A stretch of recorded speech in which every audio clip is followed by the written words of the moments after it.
Hello అందరికీ. ఇవాళ మా ఇంట్లో గుమ్మగుమ్మలాడే మామిడికాయ పులిహోర అయితే చేశాను. అసలు చూడడానికి చాలా కలర్ఫుల్గా ఉంది కదా, తినడానికి కూడా చాలా అంటే చాలా రుచిగా అనిపిస్తుంది. నేను ఎప్పుడైనా సరే టెంపుల్స్కి వెళ్తే ఈ ప్రసాదం తీసుకోకుండా అస్సలు బయటికి రాను. నాకు అంత ఇష్టం పులిహోర అంటే.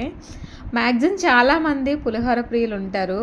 ఉన్నవాళ్ళు, నా వీడియో చూసిన వాళ్ళు ఒక లైక్ చేయండి, అలాగే కామెంట్ చేయండి. ఇవాళ మా ఇంట్లో మామిడికాయ అయితే మంచిగా పులిహోర చేశాను. మీరు ఎప్పుడైనా పులిహోర చేసుకునేటప్పుడు కొంచెం నెయ్యి పోసి అలాగే కొంచెం ఆయిల్ పోయండి. రెండు ఈక్వల్గా పోసి చేస్తే అసలు టేస్ట్ అయితే మాత్రం సూపర్ ఉంటుంది. చాలా ఈజీగా అయిపోద్ది. పిల్లలకి లంచ్ బాక్స్లోకి అయితే సూపర్ ఐటమ్ అని చెప్పుకోవాలి.